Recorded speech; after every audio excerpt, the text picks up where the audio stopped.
The Weider principle of the split system is the most important principle in your bodybuilding program, because without an understanding and the application of the Weider split system, you'll never be able to achieve a symmetrical and well-proportionate body.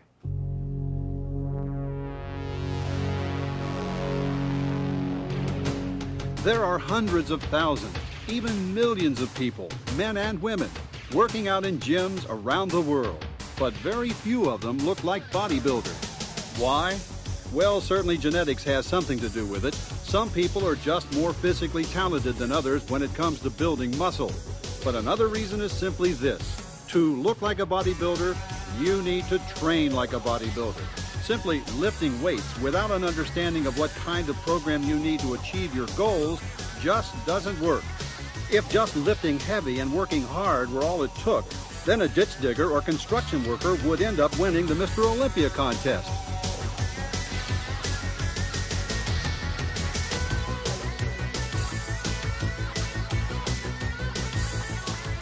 Hi, I'm Bob Paris. Now, when you're in the gym, intensity and hard work are very important, but it's not enough just to work hard. You need to learn to work smart also. You should be going for an intensity of effort in the gym and also an intensity of effect.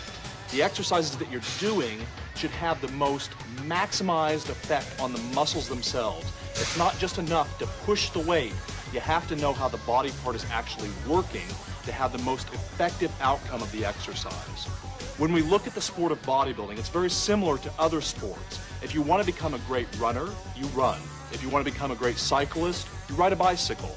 If you want to look like a bodybuilder, you need to train like a bodybuilder. You need to train in a sport-specific manner. Specificity of training means that the body responds and adapts very specifically to the kind of workout you put it through, much more specifically than you think. That's why different sports, from sprinting to marathon running to gymnastics to shot putting, all require very different kinds of training and physical preparation. And that's why it's so difficult to do well in multi-event sports like the decathlon or heptathlon, and why there are so few great athletes who compete successfully in more than one sport at the highest levels. In this sense, your body reacts to training like a computer. When you're training, you're sending a specific program to the central nervous system. And anybody that's worked with a computer can tell you that a computer will respond only to specific instructions. Your body is the same way. It doesn't care what you're trying to do. It only reacts to exercises specifically as they are applied. Over the past 50 years or so, bodybuilders have learned, largely by trial and error, what kind of workout the muscles of the body best respond to. And the proof that they've discovered something really new is the way they look. No human beings in all of history, male or female, have developed the kind of physiques you see on stage at a top professional bodybuilding contest. Critics of the sport sometimes claim that this incredible advancement in the ability of human beings to develop their lean body structure is the result of improved nutrition, anabolic drugs, or simply the fact that there are more bodybuilders working out more seriously than ever before. But it's really the type of training that you'll learn from the Weider system that has made the difference. The modern bodybuilding workout was developed to address the natural, genetically determined capacity of the body to respond to the muscle training, the physiological programming that is inherent in the neuromuscular system itself. It's the most effective and efficient form of muscle training ever conceived. So if you're going in the gym to develop your lean body structure, being a competitor or not, why do it any other way? After all, the body is a homeostatic organism. That means that it tends to resist change, whether the change is good or bad. That's why people can abuse their bodies for such a long period of time before they actually see serious damage. So it follows that to make dramatic improvements in your physical structure, you have to find some way to force your body to change. You have to subject it to a program that's so intense and effective that it has no choice but to respond. And that's what bodybuilding type weight training is all about.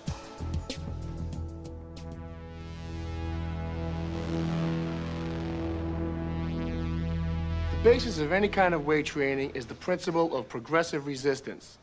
That is, when you take a significant amount of resistance and work your muscles against it. While using this resistance, your muscles will tend to get stronger and bigger. As your muscles get bigger and stronger, you have to start slapping on more weight to build more muscle size. This is the Weider principle of progressive resistance. It's a good principle, it's a smart principle, use it. There's a Greek myth that goes back thousands of years which describes the process exactly. Milos of Crotona is said to have begun picking up and lifting a young calf every day. As the calf grew larger and heavier, he continued this practice and therefore grew progressively stronger to the point where he was still able to lift the animal when it became a full-grown bull. This is exactly what you do with bodybuilding type weight training. Only instead of hefting farm animals, you use barbells, dumbbells, and various types of machines to provide the necessary resistance. The idea of progressive resistance is that the muscle adapts as a greater load is put on that muscle during the time of doing resistance training. Progressive resistance means either increasing the intensity in one of two ways, either a greater workload by the number of repetitions or a greater workload by the number of pounds that are placed on a bar or on the piece of equipment.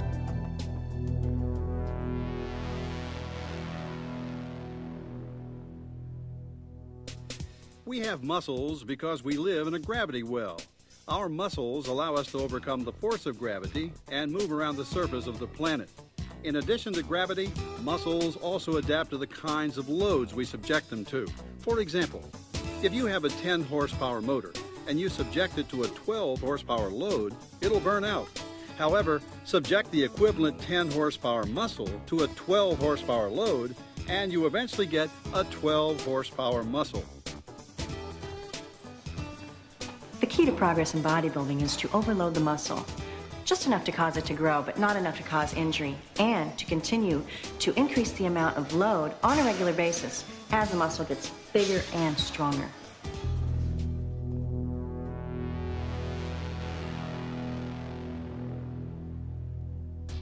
There are basically two types of muscle fiber.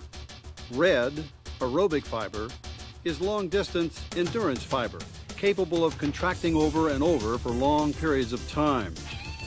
White anaerobic fiber, on the other hand, is short-duration sprint fiber, lacking in endurance, but is 22% larger than red fiber and capable of generating much more power.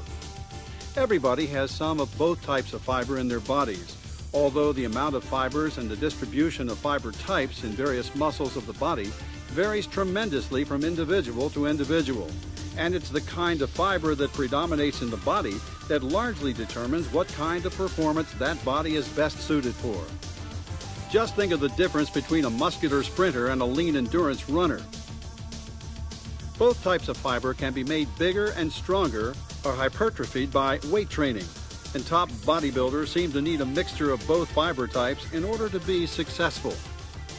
If a bodybuilder is too mesomorphic, has too much thick white fiber, he or she may be too blocky and lack aesthetics to win bodybuilding contests. They may be better suited, perhaps, to something like weightlifting. If a bodybuilder is too ectomorphic, has too much lean red fiber, he or she may excel in aesthetics, but have trouble building sufficient mass. Incidentally, there is more to muscle size, shape, and volume than muscle fibers. Muscle cells are complex, and the bodybuilding look also involves things like mitochondrial mass, the size of the internal organs of the cells that produce energy, glycogenation, the amount of carbohydrate energy stored within the cell, the blood supply to the muscle, and water. Did you know that muscles are about 75% water?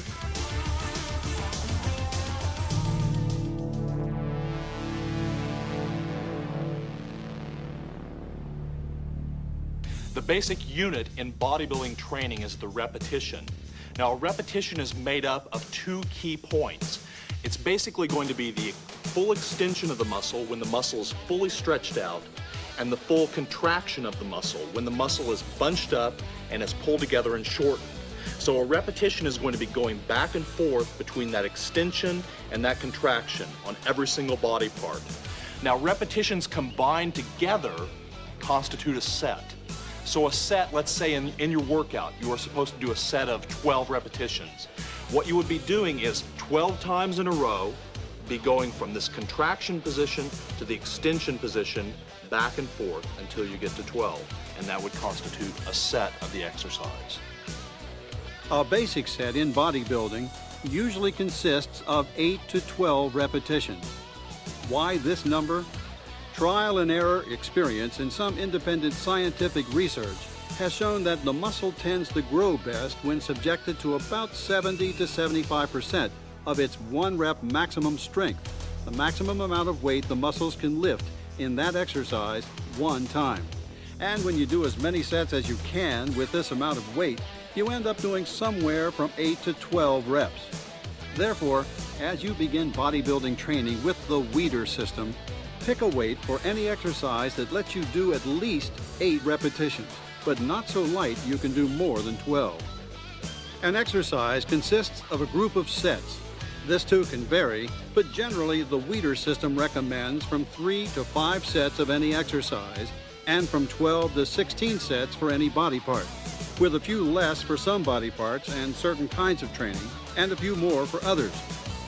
In bodybuilding training, you can end up resting for a shorter or longer period of time depending on what kind of set you're doing.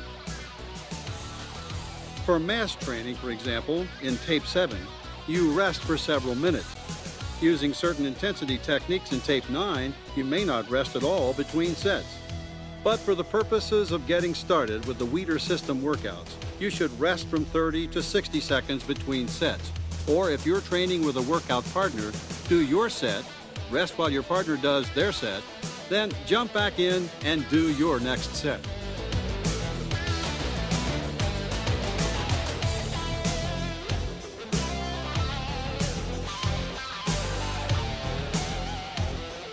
You usually want to do somewhere between 8 and 12 or 15 repetitions in a set. So it is important to increase the weight because that's putting a different type of pressure that the body has to respond to.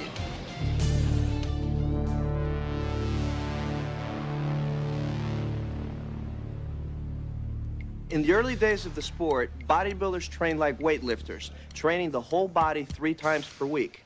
But they soon found out that you can't train the whole body in one workout and still have sufficient intensity for all the body parts. So eventually they began following a system which Joe Weider called the split system of training, in which only part of the body is trained at any given workout and the entire body is trained over a period of days. The split system of training takes several forms. One of the most popular types of training schedule is 3 days on, 1 day off. This is one example. Day 1, chest, shoulders, triceps, calves, abs. Day 2, back, biceps, forearms, calves, abs. On the 3rd day, thighs, hamstrings, abs. And on day 4, rest. And this is an example of a workout arranged over a 4-day period. Day 1, chest, triceps, abs. Day 2, back, biceps, forearms, calves. Day 3, thighs, hamstrings, abs. And on day 4, shoulders and calves. And on the 5th day, you rest.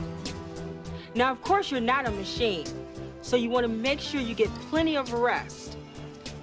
If you need a day off, don't feel bad about taking that extra day off. Your recovery time is just as important as going in the gym and training hard. Overtraining can be devastating to your workout. It can cause an injury. So it's very important to train hard, but take that extra day of rest if you need it. Remember that overtraining, pushing your body too hard, increases your chances of injury. Therefore, you can add an extra rest day at any point in your workout program. Or if you're especially tired, try taking 2 days rest at the end of your 3-day routine or your 4-day routine. The point is, the more you're able to rest and recover, the stronger you'll be in your workouts and the better your body will respond. With the double split training system, you train twice a day instead of once. Training a major body part in the morning and doing detail work or cardiovascular training in the second workout. Using this system, you're actually doing less rather than more because you're doing much of the work you'd normally do in one training session and dividing it into two. Here's an example. Day 1, AM, chest, shoulders. PM, triceps, calves, abs. Day 2, AM, back, biceps. PM, forearms, calves, abs. Day 3, AM, thighs, hamstrings. PM, abs. And on the 4th day, rest. It takes me 4 days to cover the full body. I train chest and biceps on day 1. On day 2, I train legs. And if you didn't notice, I train chest and biceps on day 1, which is part of, upper body. So then on day 2, I'm covering legs. So while I'm training legs, my upper body is getting a day of rest. Day 3, I go to shoulders and triceps, so I'm back to my upper body again. And day 4, I train back. And day 5 is my day off, and then I start over again. I work with a split system. I split my body over 4 days, so that after my 4th days, I finished my whole body training. When I started training, I was 16 years of age, so obviously I started on a 3 times a week schedule. I would do 1 exercise per muscle group, probably on a 10-8-6 basis, 10 reps the first 8 reps the same poundage, and 6 on the principle that my energy was diminishing. And of course it wasn't, but that's the way I thought, that my energy was diminishing. So I would do 10, 8, and 6. And as I progressed, then I started to realize that if I wanted to do more work and more overloading, I would have to work on split routines. So I would kind of split the body into 2 parts. So now, was this training twice a day or just once? No, this is once a day. Right. The only time I trained twice a day was 3 weeks before my first national contest, Mr. Britain. I just finished my business administration degree, and I had 3 weeks to train, and so for 3 weeks I trained morning and night. I trained twice a day. I'll do a heavy and a light system, like 3 days on, 1 day off, and I'll go heavy on the first cycle, and then I'll go light for the next body part. And vice versa, it goes like that. The 4th day being my off day. I think all bodybuilders in general know that rule, and they use that.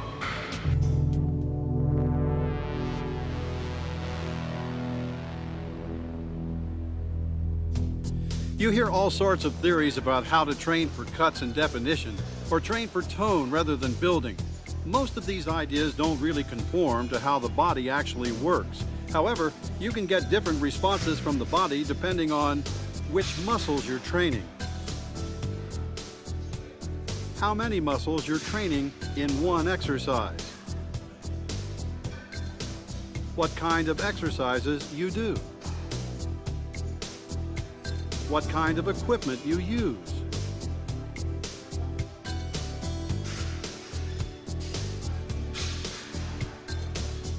and what kind of intensity techniques you employ.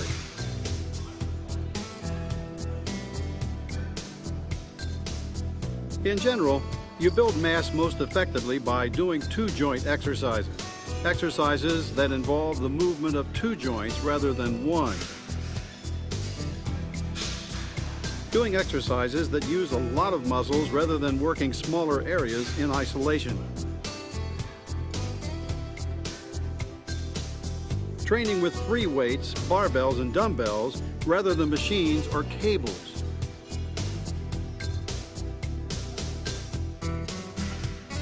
And using the kind of mass-building techniques that are described in detail in Tape 7.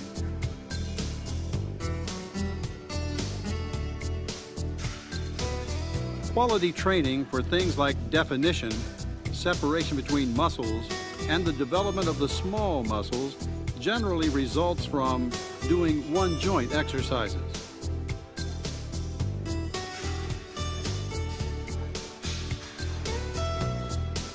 Training smaller muscles or muscle groups in isolation.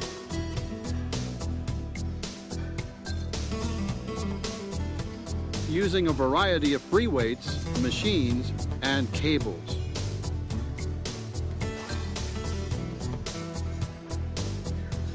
and using as many of the Weider intensity principles, such as full range of motion, peak contraction, supersetting, and others detailed in Tape 9.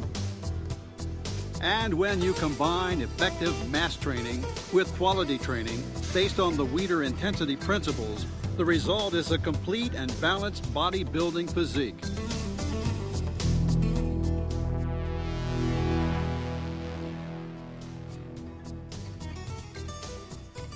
You generally build muscle more easily with free weights than with machines, because the body responds to something that is heavy more fully than resistance, which is merely hard.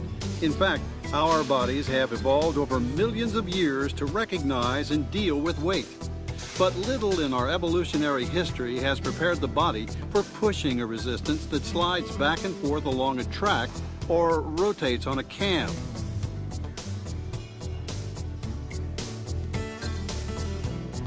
When you lift a free weight against the force of gravity, not only do you use the specific muscles involved in the lift, but the rest of the body gets involved as well.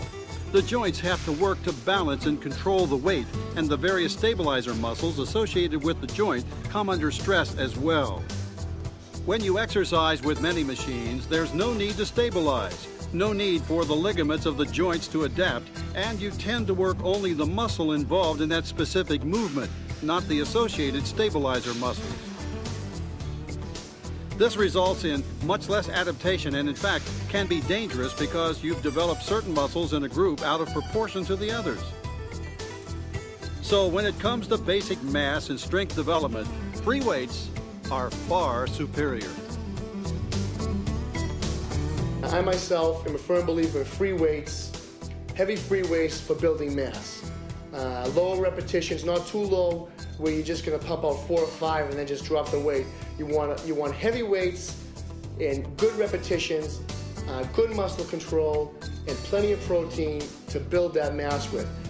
Free weights, free weights are it. Basic heavy movements is the way I consider it. That's what I've always used, basic heavy movements to build size, not to get into contest shape per se, but you have to have the frame there to carve it out. In my opinion, it's a lot better to use a free weight than using a machine in general, because the free weights, your body responds a lot better to your free weight, because it's like you can keep your natural movements in, and the body is built to use free weights, not to use machines. So your body responds a lot better, plus your nervous system and everything is very much in action. So your body growth is much more stimulated than using a machine. But machines and cables can also be valuable. They work well when you want to isolate specific areas of the body. They are also effective when you're doing higher rep training, in which the stress of an individual repetition is not as important as the cumulative effect of a number of repetitions. For example, supersets, trisets, and giant sets, as described in Tape 9. Exercise machines are also essential when resistance training is being used to rehabilitate injuries, as described in Tape 10. When you're recovering from an injury, having the injured area securely stabilized as you build up its strength is one of the keys to successful rehabilitation. You still should use machines maybe to isolate some muscle groups, and altogether makes the whole package. So you need it both. Yet it's not the hardware development that's created the tremendous progress in our ability to develop the body. It's the software, the training principles and techniques, which you'll learn about as part of the Weider system.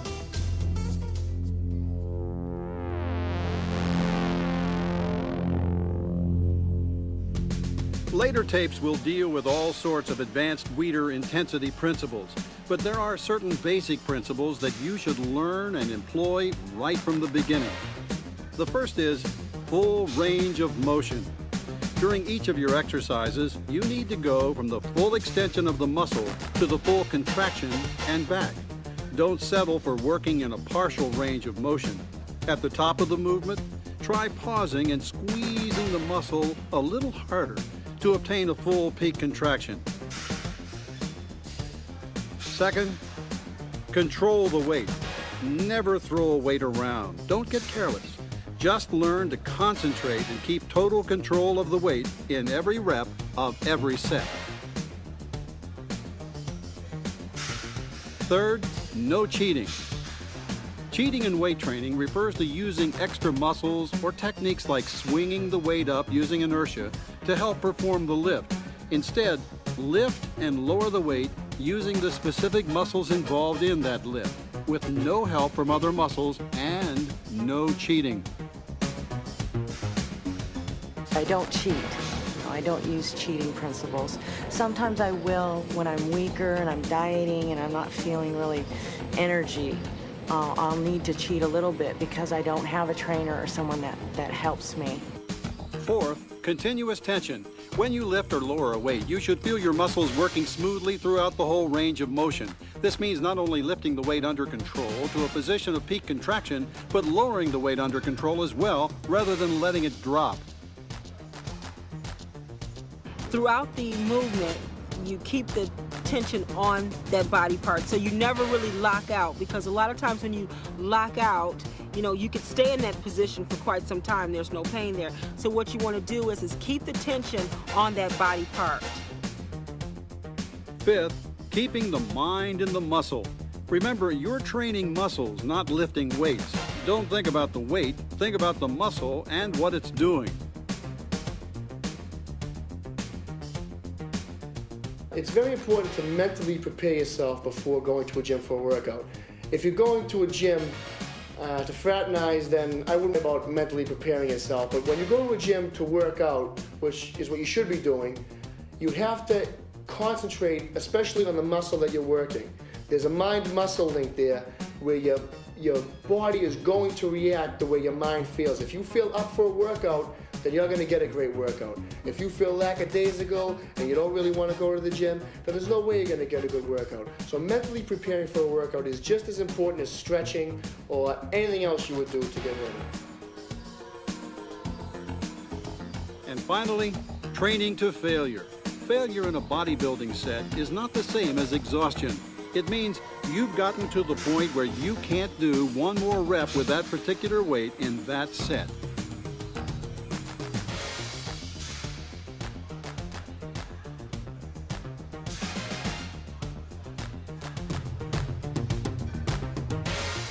It takes more effort to stop and think about each and every repetition than it does to just say, okay, I'm gonna do 12 repetitions with this super heavy weight, and all you're thinking about is moving that weight. You're not thinking about, let's say if you're doing squats, thinking about your quadriceps, okay, in the first repetition, and thinking about the movement on the way up and the movement going down. And when you're really thinking about it, then the chances of injury are slim, you know, and the chances of that muscle responding is even better because you're really concentrating. So I think that's what the key is, and that's what's most important. Bodybuilding, when it's done properly, involves learning a lot of skills.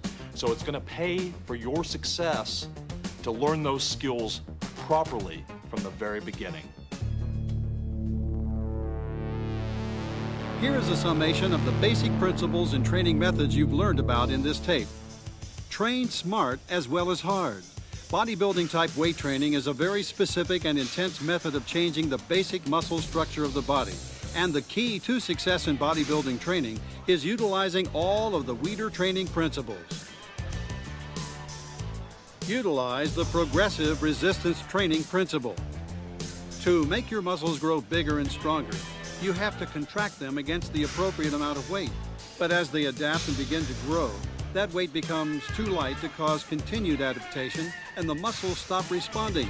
At that point, you add weight to the exercise to challenge the muscles further and continue to add weight on a progressive basis to keep pace with the continuing development of your muscle structure.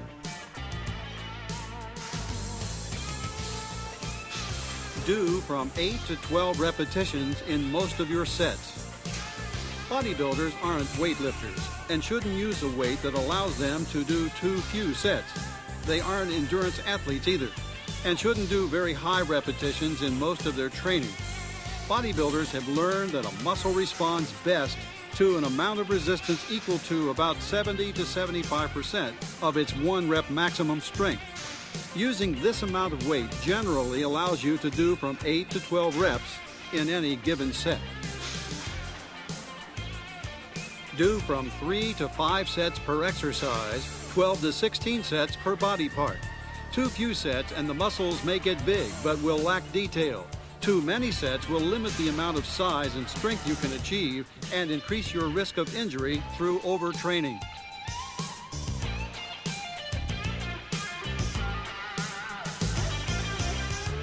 Rest about 30 seconds to 1 minute between sets. This gives you enough recovery time to allow you to generate sufficient intensity in your next set, but is not so long that your training pace becomes too sluggish. Take advantage of the Weider split system principle. For most bodybuilders, a schedule of 3 days training followed by 1 day rest seems to work the best, although some prefer using a 4-day on, 1 day off split instead. Base your training program on the use of free weights. The body responds best to the resistance provided by free weights, where the muscles, joints, ligaments, and tendons are forced to cope with the force of gravity. So the most effective bodybuilding training program utilizes about 2/3 free weights versus 1/3 cables and machines. Train with full range of motion repetitions. For maximum quality and development, do each repetition through the fullest range of motion you can achieve comfortably, from a position of full extension to that of full contraction. Do not, however, overstretch the structures involved, or you could increase the risk of training injury. Train with continuous tension. You should feel the muscle working continuously against the resistance throughout the range of motion of the exercise. Lift the weight under full control and lower it under full control. This helps you to avoid cheating, using inertia to help throw the weight up, and the mistake of letting the weight drop during the negative part of the exercise. Keep your mind in the muscle. Learn to feel what muscles are working in any exercise and concentrate on exactly what they are doing at all times. Technique is of little use without feel, and you develop feel in bodybuilding training by focusing your attention on your muscles rather than on the weight they're lifting. Remember, you're training muscle, not lifting weights, so keep your mind in the muscle at all times for the maximum effective workouts. Train to momentary muscular failure. Except when you're doing something like power training as described in tape 7, you should train to failure in each set. Training to failure actually means training to momentary muscular failure and is not the same as working to total exhaustion. It simply means you keep going in that set using that weight until you can't do any more repetitions without stopping to rest. The split system is one of the most important principles. Without the utilization of the Weider split system in your workout, you'll never be able to achieve a symmetrical, proportionate, muscular body. Learn it, apply it, and you would develop the body that you always wanted. Now that you know how to use the split system, let's put it to use. In the next tape, my champions will show you how to apply the back exercises and the bicep exercises to broaden your back and give you bigger and more massive and more muscular arms. The key to me getting the best workout I possibly can every day is just to be very organized and to have some type of schedule.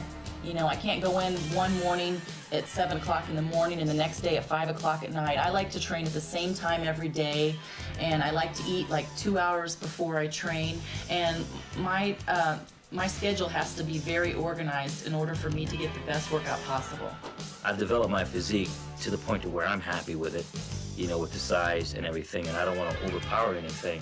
So just to keep everything in balance, you know, more looking for the shape and balancing everything out now. What I'd say to a woman just starting out in, let's say, weight training, and she doesn't really want to be a bodybuilder, is that the key is consistency, and basically to come in and learn the basic exercises, learn what exercises go for what body parts. And the benefits that you get from a physical point of view, from a mental point of view, from a strength point of view, even from an emotional point of view, goes into the full aspect of your life and makes for better living and a better person and a better society. Procrastination is the robber of opportunity. It's the great thief of time and opportunity. You know, and I think that there's no better time to do it than to do it right now. You got to be motivated. When I started bodybuilding, I weighed 114 pounds. You know, I'm a diabetic. I'm 5 foot 4.5 inches tall. I won Mr. Universe, Mr. America. The only way that you can really do it is if you have it inside. You got to want it. There is no excuses of being tired or sick or having a cold. You have to do it or get out.